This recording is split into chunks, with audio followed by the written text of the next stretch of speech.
I want you to imagine something for a second. Imagine signing a 5-year, multi-million-dollar contract to lead a massive global corporation. Okay, sure. But you do this fully knowing that in exactly 7 days, that company might legally collapse. Right. Like, they could lose hundreds of millions in revenue and just be banished to a minor league. It sounds like absolute madness. It sounds completely insane. I mean, it basically sounds like a kamikaze mission. Exactly. Right. But that is exactly the unprecedented high-wire gamble that Roberto De Zerbi has just accepted.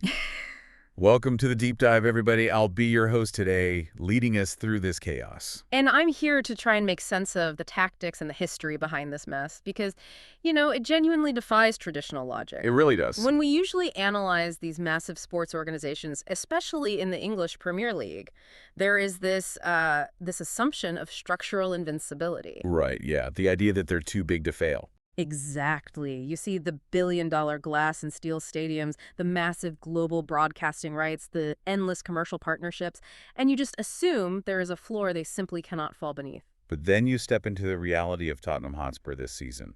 And, well, that illusion isn't just shattered, it has been completely pulverized. Absolutely pulverized. So today on this deep dive, we are plunging straight into the epicenter of a footballing state of emergency.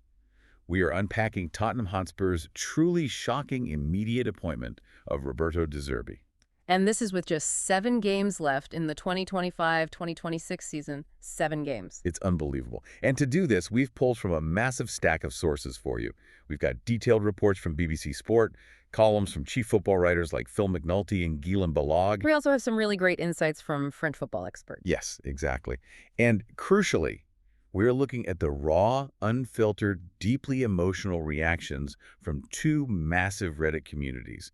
That's Premier League and Turquoise. Which is vital because the mission of this deep dive today is extremely multifaceted. Yeah, it's not just a simple sports story. No, not at all. This isn't just a story about a new manager coming in to fix a leaky defense. We need to unpack the unprecedented gamble Spurs are taking, the tactical mismatch on the pitch, and maybe most importantly, analyze the deeply toxic, complex friction surrounding his appointment off the pitch. Right. The explosive moral and tactical collision course this club has willingly set itself on. 100%. So, okay, to understand why this is such a powder keg, we have to start with a severe reality check. We need to set the scene. We do. We have to establish the exact coordinates of this disaster for you. So today is March 31st, 2026. Tottenham Hotspur, traditionally one of the so-called Big Six of English football, are sitting in 17th place in the Premier League. 17th place. They are exactly 1 point above the relegation zone. And get this, they have 0 league wins in the entire calendar year of 2026. 0. I mean, it's hard to overstate the gravity of that number. 0 wins in 3 months. It's terrifying if you're a fan. The stakes right now are absolute. We are talking about either Premier League survival or a catastrophic generational humiliation that alters the trajectory of the club for a decade. Okay, so let's unpack this, because before we can even begin to understand why Roberto De Zerbi is such a polarizing figure for this fan base, and trust me, we will get into that we must understand the roaring, out-of-control fire he has just agreed to walk into. Yeah, Spurs right now are essentially a graveyard of managers. They really are. And to understand the sheer panic in the boardroom that led to De Zerbi, we have to look at the smoldering wreckage left by the man who preceded him just days ago. Right, Igor Tudor. Igor Tudor.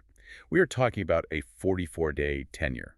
44 days. It can only be described as a complete disaster class. I mean, 44 days. In the modern era of football, where managers are given entire seasons just to implement a philosophy, 44 days is barely a blip. What kind of damage can a manager actually do in a month and a half? Well, a historic amount, as it turns out.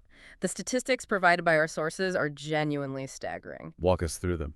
Okay, so under Igor Tudor, Spurs had a 14.3% win rate across all competitions. Wow. And in the Premier League, he averaged 0.2 points per game. Wait. Let me stop you there and just make sure the math is clear for everyone listening. Because 0.2 points per game... It's almost mathematically impossible. Right. That means you could play 5 full Premier League matches, endure 450 minutes of top-flight football, and walk away with a single point. Exactly. That's not just poor form. That is free fall. It is absolute freefall. And to put that into historical context, the sources contrast Tudor's horrific record with a previous interim manager at Spurs. Oh, Ryan Mason. Yeah, Ryan Mason, who, is often viewed simply as a stopgap clubman, just a guy you bring in to steady the ship. Right. But Mason managed two different caretaker spells with win percentages of 57.1% and 33.3%. So his average points per game was literally 10 times higher than Tudor's over a similar stretch. 10 times higher. Tudor wasn't just struggling. He was statistically anchoring the club to the bottom of the ocean. But it wasn't just the numbers on the spreadsheet, was it? No, not at all. Because the BBC sources highlight the utter baffling chaos on the actual pitch. We've got this great write-up from a prominent fan writer named Barty. Oh, yeah, the Barty piece is fascinating. He describes this feeling of the fan base being promised a firefighter. Someone who comes in, implements a simple, rigid, reliable system. Parks the bus. Exactly, parks the bus and grinds out the points needed to stay afloat. But instead of water, Tudor poured gasoline on the fire. What's really interesting here is the specific tactical incoherence he introduced, because it explains the psychological state of the players right now. Let's get into that. What did he do? Well, Tudor tried to implement a highly aggressive, chaotic, man-to-man marking system. Okay. Now, in the modern Premier League, where teams use fluid positional interchanges to drag defenders out of space, rigid man-to-man marking requires flawless communication. And immense physical endurance, right? Yes, and Spurs had neither of those things. So what does that actually look like during a game for the listener? Because, tactical incoherence sounds very academic. But I imagine it looks completely ridiculous from the stands. Oh, it looked like a team that had literally forgotten how to play the sport. Really? Yeah. You had players deployed completely out of their natural positions. Tudor was shifting natural left backs and central midfielders out to the right wing. Just completely randomly? It seemed that way. You had Pedro Porro, an attacking fullback, endlessly shunted up and down the pitch with no clear directive. Wow. You had Sousa moving from left back to the right flank and back again within the same half of football. I mean, that's just dizzying. And perhaps most damningly, Mickey van de Ven, who is statistically one of the fastest and most crucial defenders in the entire league. Oh, he's incredible. Right. He was hauled off ignominiously at halftime in a must-win game. Oh, that's rough. Barty noted that 63,000 fans in the stadium couldn't even decipher what formation the team was supposed to be playing. It just sounds like complete tactical vertigo. It was. You have these highly paid international athletes running around like it's a schoolyard scramble. Yeah, just chasing the ball. And I think this leads us to the leadership vacuum at the very top of the club. Because a disaster of this magnitude doesn't just spontaneously generate, right? No, it doesn't. It is allowed to happen by the people writing the checks. And if we connect this to the bigger picture, the crosshairs have definitively moved from the dugout to the boardroom. Right. Chief Executive Vinay Venkatesham and Sporting Director Johan Lange are under relentless fire right now. Because they are the architects who orchestrated the Tudor appointment in the first place. Exactly. Phil McNulty points out in his column that if they get this next decision wrong, if De Zerbi fails and they go down, it will leave a permanent, unerasable scar on their executive records. They must be terrified. They are absolutely terrified. There's a really telling quote in the BBC reports from the former Spurs goalkeeper Brad Friedel. Oh, I saw that. He essentially looks at this chaos and says, this never would have happened under the previous long-term executive chairman, Daniel Levy. Which is saying something, because Levy was notoriously controversial among the fans. Right. Fans protested him all the time. But Friedel makes a really crucial distinction here. He did. He acknowledged that Levy took massive criticism for not spending enough to win the league, for being too frugal when they were close to a trophy. Yeah, tightening the purse strings. Right. But Levy maintained a vice-like financial and structural grip on the club. Friedel states point blank that under Levy's stewardship, they might have been a frustrating, parsimonious, mid-table team. But they absolutely would not be sitting 1 point above the relegation zone. Exactly. There was a hard floor under Levy. And under Venkatesham and Lange, that floor has completely collapsed. It's gone. Which brings us to the contract paradox. And this is where I really need you to help me make sense of this, because it's melting my brain a little bit. I'll do my best. So they sack Tudor. And they immediately bring in Roberto De Zerbi. But it's the nature of the deal that has everyone's head spinning. Right. De Zerbi didn't just sign on to finish the season and keep him up. He signed a 5-year contract. A 5-year deal for a manager arriving with exactly 7 games left of a relegation dogfight. I mean, I have to push back on the logic of this. Yeah. To me, it's like buying a 5-year premium insurance policy on a mansion that is currently engulfed in flames. Right. While the roof is caving in and you don't even know if the foundation will survive the night, why on earth are you worried about year 5 when you might not survive week 1? It's a great question. And the official club rationale, according to BBC's Sami Mockbell, is that the board didn't want another interim manager. Okay. They felt the squad was suffering from a lack of long-term authority. They wanted a visionary to completely rebuild the culture. But you can't build a culture if you're in the championship. You've hit on the central paradox. Let's look at the 7-game gauntlet they are asking him to navigate just to earn the right to start that 5-year project. Let's list these fixtures out for you guys listening because it is a brutal run-in. It really is. First, they have to travel away to Sunderland. And Sunderland is a massive, hostile crowd for a team fighting for their lives. Absolutely. Then they host Brighton. Oh, man. Which is De Zerbi's former club. Exactly. Adding a massive layer of psychological pressure for him personally. Right. Okay, then what? Then they host Leeds and Everton. Both tough games. After that, away trips to Wolves, Aston Villa, and finishing the entire season away at Stamford Bridge against Chelsea. That is just, 7 games against teams that are either fighting for European spots or fighting for their own survival. There are no easy points there. None at all. And here is where the reporting gets really muddy. And frankly, really interesting regarding the financial mechanics of this deal. Yeah, let's get into the contract details. Because there are highly conflicting reports across our sources about what actually happens to this 5-year contract if Tottenham gets relegated. Okay, what are the sources saying? So, Sami Mockbell at the BBC reports that there is absolutely no relegation break clause in this contract. Wait, no break clause? None, meaning theoretically, De Zerbi is legally locked in to manage them in the championship next season. But wait, then we have French football journalist Julien Laurens, who followed De Zerbi intimately during his time in League One. Right. And Laurens explicitly claims on BBC Radio 5 Live that there is a break clause. Right. Laurens says Zerbi is, quote, not a championship manager and will absolutely walk away if they go down. Exactly. So what is actually going on here? Someone has to be wrong. Well, this discrepancy raises a vital question about leverage, ego, and the economics of modern football. How so? Because De Zerbi sees himself as an elite Champions League caliber coach.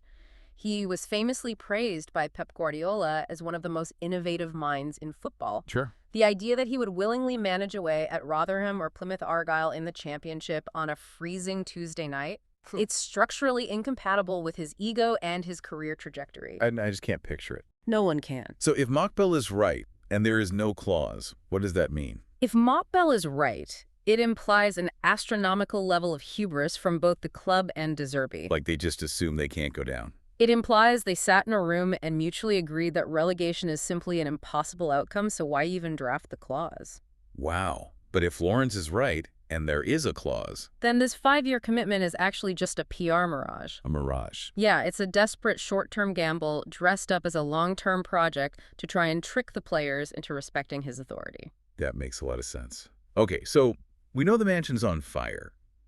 But is De Zerbi actually holding a fire extinguisher? Or is he just walking in with a highly complex theoretical blueprint for a brand new mansion while the current one burns? Right. Because if we look at his recent past, it is turbulent, to say the least. That is the perfect pivot into our next major theme, the tactical mismatch. Yes. Because to understand what De Zerbi is going to do to Tottenham this week, we have to forensically examine his 18-month tenure at Marseille.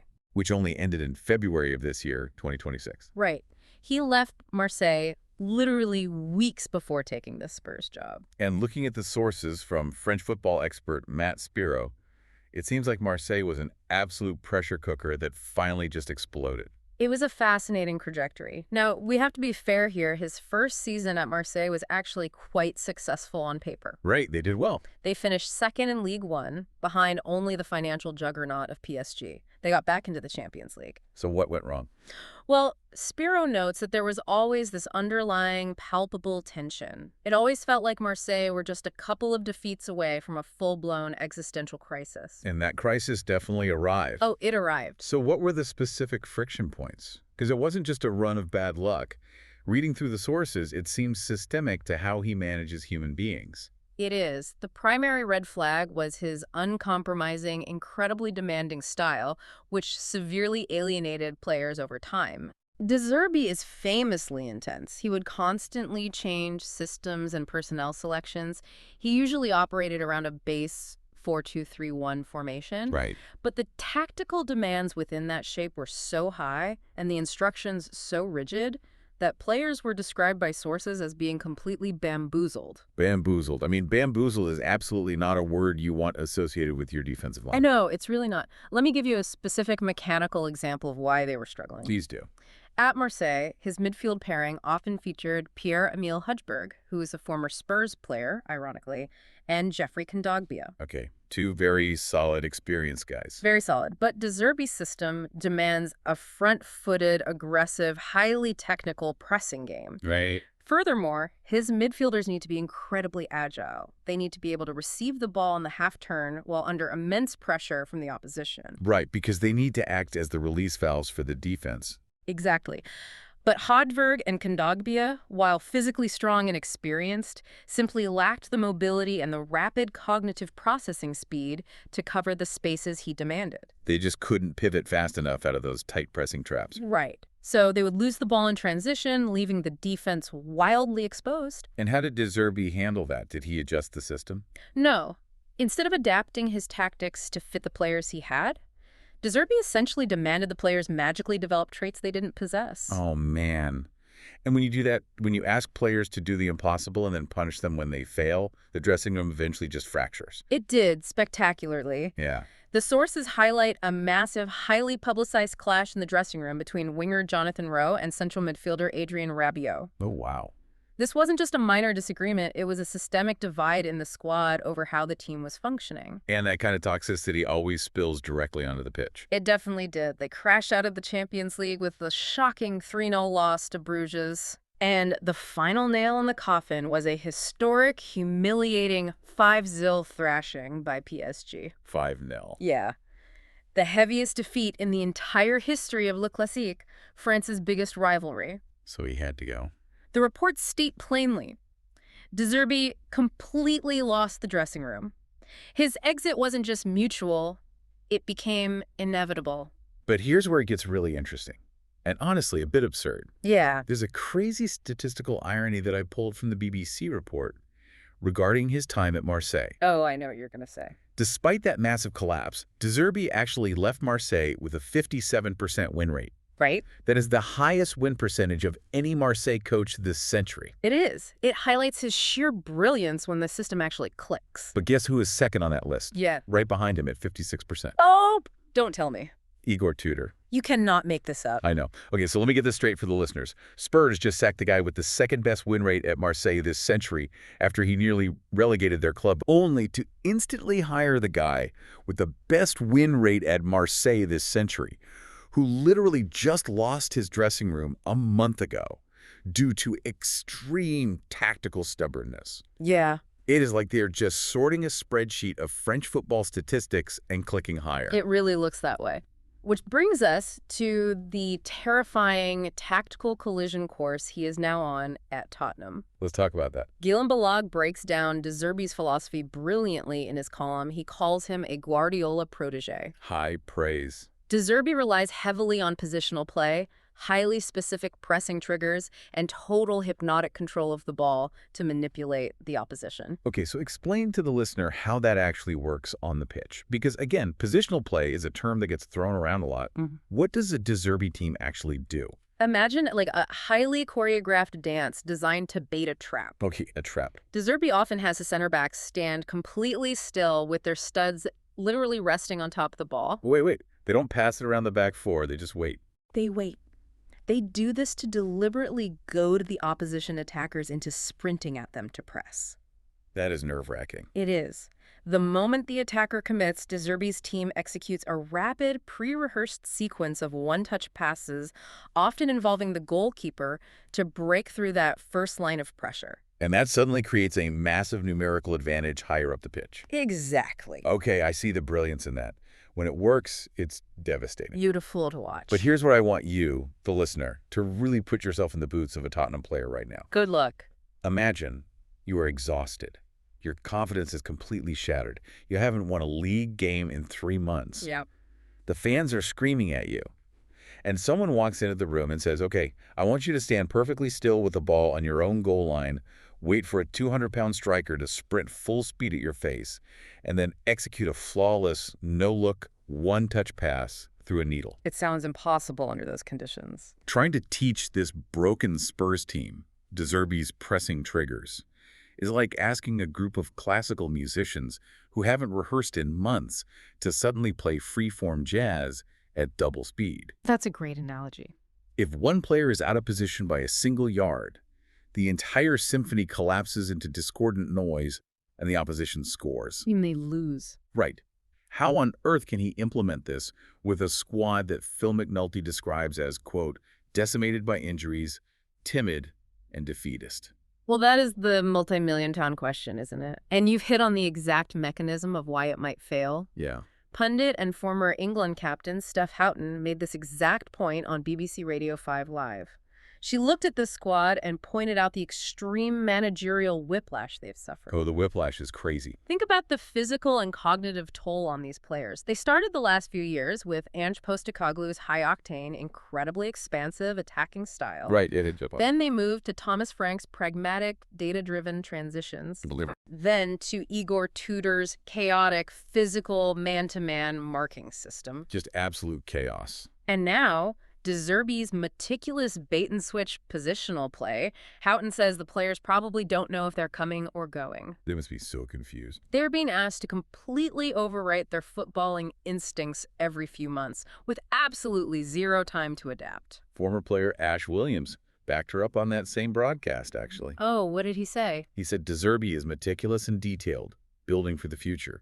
But he has no future if he doesn't win on Sunday against Sunderland. Exactly. It's a complete mismatch of managerial methodology and squad reality. De Zerbi's system requires absolute unwavering belief and supreme technical precision. Which they do not have right now. Right. If one player second-guesses their positioning or misses a pressing trigger because they're paralyzed by the fear of making a mistake, the whole system collapses and you concede a goal. Yep. Asking a timid and defeatist team to execute high-wire football under the existential threat of relegation is a monumental, bordering on reckless ask. Okay, so we have a burning building, a deeply broken squad suffering from tactical whiplash, and a manager who might be speaking a footballing language the players literally cannot comprehend right now. It's bad. It's so bad. Yeah. But it's incredibly dire as all of that on-pitch analysis is. It actually pales in comparison to the off-pitch explosion this appointment has triggered. It really does. Because De Zerbi's arrival hasn't united the fan base in a gritty underdog fight for survival. It has completely and utterly ruptured it. Now, before we unpack this immense fan outrage, we need to pause here. I want to make something explicitly clear to you, the listener. Absolutely. This is important. As we discuss these next points, we are acting purely as impartial mirrors here. Right. We are reflecting the raw facts, the sheer anger pouring out of these Reddit threads, and the official statements from the supporters groups provided in our sources. We are just reporting what is in the source material. Exactly. We, as your hosts, aren't here to take a political, ethical, or social stance on any of this politically charged content. We are not endorsing any viewpoints. We are just impartially conveying the deeply held ideas contained in the original sources. Right, because you simply cannot understand the severity of this crisis or why the stadium environment is about to become incredibly toxic without understanding the unfiltered fury these fans hold regarding Roberto De Zerbi's recent past. That context is absolutely vital. It is, because the anger we are about to discuss is profound. And the core reason for this massive fan revolt has absolutely nothing to do with 4-2-3-1 formations or pressing triggers or his win percentages. No, it goes way beyond football. It stems directly from a specific decision De Zerbi made at Marseille, namely his decision to sign and his vocal public support of the player Mason Greenwood. Right. And for those who might not follow the off-pitch news closely, Mason Greenwood is a player who previously faced deeply publicized accusations of sexual assault and domestic violence. Yes. The legal charges were eventually dropped after key witnesses withdrew their involvement. But the deeply disturbing audio and visual material that leaked onto social media during that time left a permanent, indelible mark on his public perception. It did. Many fans across the footballing world consider his actions unforgivable, regardless of the legal outcome. And when De Zerbi took over at Marseille, he didn't just inherit Greenwood. No, he sought him out. He actively brought him into the squad, relying heavily on him as the focal point of his attack. But beyond just the signing, it was De Zerbi's active, repeated public defense of the player in press conferences that has enraged the Tottenham fan base. He positioned himself as an ally to a player that many view as a pariah. Exactly. And the raw reactions we pulled from the Reddit communities, specifically Sarkois, which is the main Tottenham hub, and our Premier League, are incredibly intense. They are hard to read. These aren't just fans upset about losing football matches. We are Okay. seeing fans explicitly label De Zerbi a rape sympathizer. They're calling him a despicable man. And perhaps most shockingly, there are highly upvoted comments from lifelong fans stating that they would genuinely rather the club be relegated to the championship so that history remembers De Zerbi as the manager who took them down. I want you to think about the magnitude of that sentiment for a moment. It's crazy. For a diehard football fan to actively wish relegation upon their own club, a club they tied their personal identity, their weekends, and their community to. It shows that a fundamental, non-negotiable moral line has been crossed in their eyes. 100%. There was one comment on Reddit that really stood out to me, and I think it captures the profound emotional impact this is having on the community. Which one was that? A user pointed out the broader societal statistics, noting that roughly 1 in 7 or 8 women experience sexual assault in their lifetime. Right. The user wrote that, speaking as an adult, we all know survivors in our daily lives, our friends, our family members. Yeah. To see someone elevated to a high-profile leadership role at your beloved club, a person who publicly minimizes or defends those experiences, is deeply alienating. It's a betrayal. Another user who identified themselves as a survivor posted that they were physically sickened by the news and stated, quote, "I'm not supporting this club in any capacity until everyone involved in this is gone." And what we are seeing is that this individual, deeply personal pain is rapidly scaling into an institutional breaking point. It's not just individuals anymore. No. This isn't just anonymous internet comments confined to a message board. The structural pillars of the Tottenham Hotspur fan base, the actual organizations that officially interface with the club, are actively revolting. Let's look at that official opposition. The Tottenham Hotspur Supporters Trust, the THST, is essentially the official voice of the fans to the board of directors. They are a powerful, recognized entity. They immediately called an emergency meeting following the initial rumors of De Zerbi's appointment. Yes.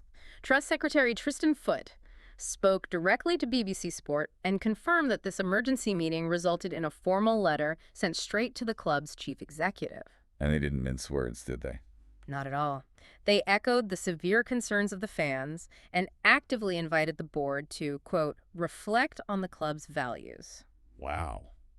In their official public statement, the THST called De Zerbi's past comments unnecessary, ill-judged, and deeply offensive to a significant number of supporters. They even pointed out the horrific strategic timing of this from a purely footballing perspective. Oh, absolutely. The THST stated, quote, "It is concerning that the club would put us in this position right when the team needs fans the most. It's a massive own goal. You are facing a 7-game battle for your life. You need your stadium to be a hostile fortress for the opposition, an intimidating wall of sound to drag the players over the line. Right.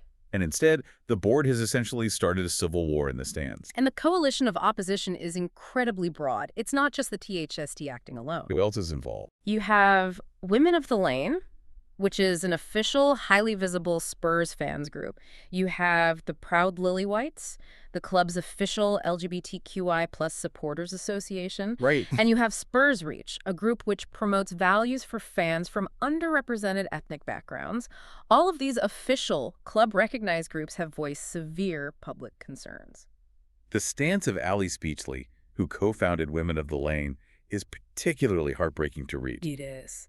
She told the BBC that De Zerbi's actions regarding Greenwood were unforgivable. Unforgivable. She framed this not as a footballing debate about second chances, but as a fundamental matter of women's safety and the psychological safety of feeling comfortable around other men in a crowded stadium environment. Which is a huge factor. Her final quote to the BBC was absolutely devastating, coming from a lifelong fan. Yeah. She said, I don't have any intention now of going to the stadium. When you have the co-founder of your prominent women's supporter group publicly stating she no longer feels she can safely or morally enter your stadium because of the manager you just hired, you have moved far beyond a typical sports PR crisis.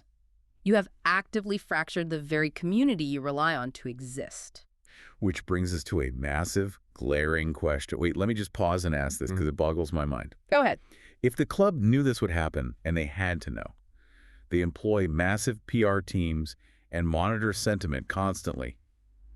Why did they push the button? It's the ultimate question. Did they think winning a few games would just erase the moral stain? Or did they genuinely just not care? Because it's not like they haven't faced this exact type of moral ultimatum from their supporters before. That's right. Let's wind the clock back to June 2021, because we actually have a perfect historical precedent here. We do. And comparing the two situations tells us everything we need to know about the current state of the Tottenham boardroom. So what happened in 2021? Well, in June 2021, Spurs were in the middle of another chaotic managerial search after sacking Jose Mourinho. They zeroed in on the Italian manager Gennaro Gattuso. Almost immediately upon the news breaking, fans resurfaced highly controversial comments Gattuso had made in the past regarding same-sex marriage and the role of women in football. Right, I remember that. The hashtag Note to Gattuso trended worldwide on Twitter within hours. It was a massive digital mobilization. Exactly. And the Tottenham Hotspur Supporters Trust raised the issue directly with the club, utilizing the exact same mechanisms they are using right now. But the outcome was different, wasn't it? Very different. Crucially, in 2021, the club's reaction was swift and decisive. They backed away. They publicly stated Gattuso was no longer being considered for the role. So fan pressure worked. Fan pressure worked. The moral outcry altered the trajectory of a billion-dollar club. So in 2021, fan power was an immovable object that forced the club to completely change course. Yes. But here in 2026, it feels like that same immovable object of fan power just crashed into a board that is entirely paralyzed by the fear of relegation, and the fans just bounced off. That is precisely the dynamic. The sources confirm that the board was well aware of the Greenwood controversy surrounding De Zerbi. They knew. They knew. Club sources explicitly told the BBC that De Zerbi's past comments, quote, had been considered as part of the hiring process and formed part of the internal boardroom discussions. Had been considered. I mean, that is such a cold, chillingly corporate phrase. It really is. Let's really analyze what that implies in the real world. Well, it implies a deeply cynical, ruthless boardroom calculation. Walk us through the math they did. The executives Venkatram and Lange looked at the impending financial cliff of dropping into the championship. Which is massive. We are talking about losing upwards of £100 million in broadcast revenue instantly. Instantly gone. Instantly. We are talking about the massive depreciation of player assets, the loss of global commercial sponsorships, and the sheer brand damage of no longer being a Premier League entity. Okay, so that's on one side of the scale. Right. And then they put the moral outrage, the profound alienation of their female fans, and the angry letters from the Supporters Trust on the other side of the scale. And they weighed them against each other. Yes.